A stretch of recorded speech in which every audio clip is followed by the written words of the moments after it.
নমস্কার, আমি বড়মা রান্নাঘরে তোমাদের সবাইকে স্বাগত। আমি চলে এসেছি আজ একটা নতুন রান্না নিয়ে। রান্নাটা করব আমি লাউ দিয়ে রান্না করব এবং রান্নাটা একটু ইউনিক ধরনের রান্না।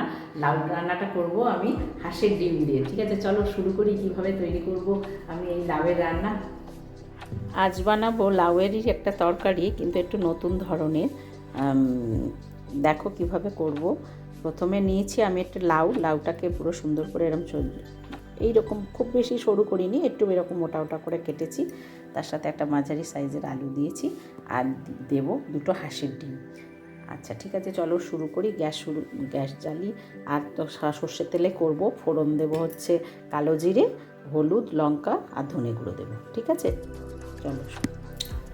কড়াই গরম হয়ে গেছে, একটুখানি সামান্য তেল দেব, দিয়ে ডিমটাকে আগে একদম ঝিরি করে ভেজে নেব। ঝুড়ি করে আর কি, ঝুড়ি যেমন ডিম ভাজে সেইভাবে ডিম ভাজা করে নেব। আগে কড়াইতে সামান্য একটুখানি ডিমের মতো নুন দিয়ে দেব, দিয়ে ডিমটা ঢেলে দেব।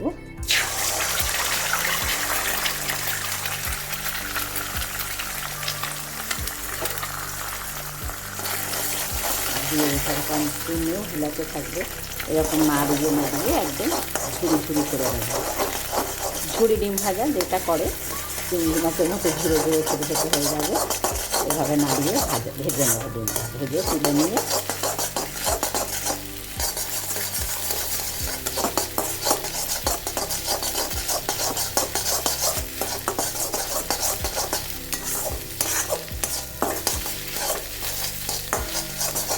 হাঁসের ডিম দিয়ে মুরগির ডিমও করতে পারো যারা হাঁসের ডিম খাও না। তবে আমার মনে হয় মুরগির ডিমের থেকে হাঁসের ডিমের টেস্টটা সবথেকে বেশি ভালো হয়।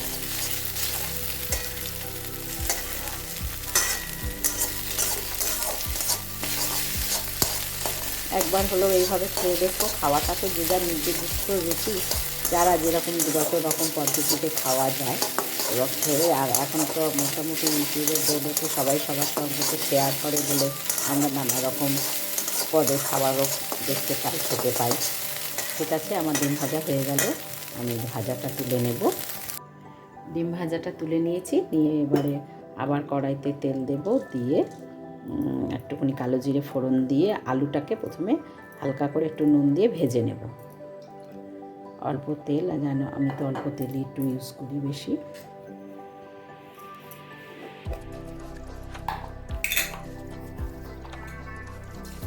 কালো জিরে ফোড়ন দিলাম, এবার আলু কটা হালকা করে ভেজে নেব।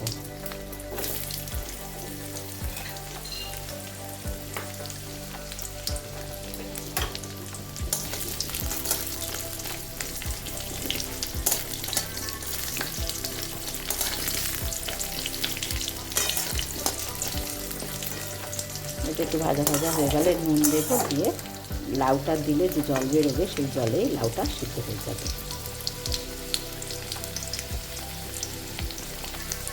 1 চামচ লবণ দিলাম, এই 1.5 চামচের মতো।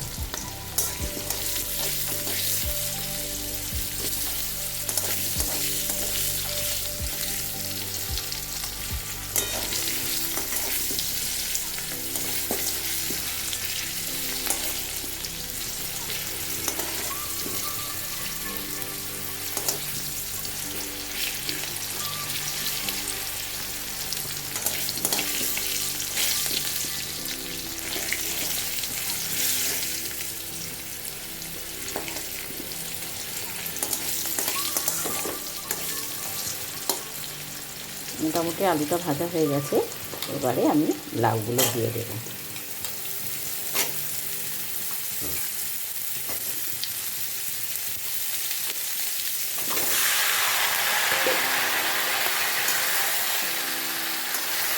দুবার আলুতে যে নুনটা ছিল সেটা এবার দুবার এভাবে নাড়িয়ে দিলে লাউয়ের সাথে মিশে গিয়ে জল বেরোবে। সেই জলে দিয়ে ঢাকা দিয়ে দেবো, জলে লাউটা সিদ্ধ হতে থাকবে।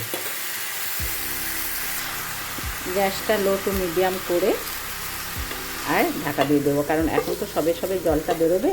সেই জন্য এখনই হাই দিলে তলাটা পোড়া লেগে যেতে পারে। সেই জন্য আমি একটুখানি লো, একদমই লো না, একটু মাঝামাঝি করে রেখে ঢাকা দিয়ে দিলাম। এবার এর মতো আস্তে আস্তে সিদ্ধ হবে, মানে জল বেরোবে, জল বেরিয়ে তাতে লাউটা সিদ্ধ হবে। মোটামুটি সিদ্ধ হয়ে গেছে, একদমই প্রায় সিদ্ধ হয়ে গেছে। এবারে আমি এর মধ্যে ডিমটা দিয়ে দেব।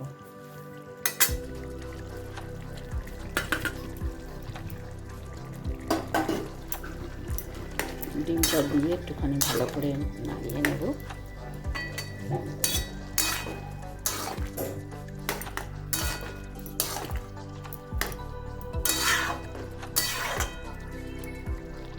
আচ্ছা, এইখানে যে একটু ফাঁক মতো আছে, এর মধ্যে আমি সমস্ত মশলাগুলো দিয়ে দেবো।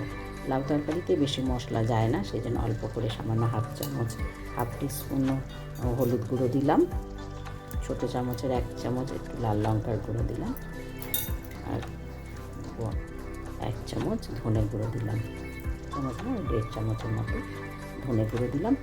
আর স্বাদ অনুযায়ী, লাউ তরকারিতে একটু মিষ্টি হলে ভালো লাগে খেতে, স্বাদ অনুযায়ী অল্প একটু চিনি দিলাম। নিয়ে এবার ঢাকা দেবো, এটা সিদ্ধ হয়ে যাবে। তারপরে ধনেপাতা দিয়ে সবটা ভালো করে নামিয়ে নেব। মশলা দিয়ে আর নাড়াবো না, লাউ বেশি মশলা দিয়ে সিদ্ধ করলে টক হয়ে যায়, সেই জন্য মশলা দিয়ে সিদ্ধ করবো না, জাস্ট মশলাটাকে সিদ্ধ হওয়ার জন্য আমি এইভাবে দিয়ে ঢাকা দিয়ে দিলাম। এবার এটা খানিকক্ষণ হবে, হওয়ার পরে তারপরে আমি ধনেপাতা দিয়ে আর সমস্ত মশলাটা ভালো করে নামিয়ে মিনিট কয়েক হয়ে গেছে, মোটামুটি মশলাগুলো সিদ্ধ হয়ে গেছে। এবারে আমি পুরোটা ভালো করে নাড়িয়ে নেব। লাউ তরকারিতে ধনেপাতা দিলে লাউ তরকারির স্বাদ দ্বিগুণ হয়ে যায় এবং বেশি মশলা দিতে লাগে না। যাই হোক, এবারে ধনেপাতা দেবো, দিয়ে নামিয়ে নেব। এবারে অনেকে মনে করবে যে ডিম দিলাম অথচ গরম মশলা দিলাম না, পেঁয়াজ রসুন দিলাম না, কেমন খেতে লাগবে।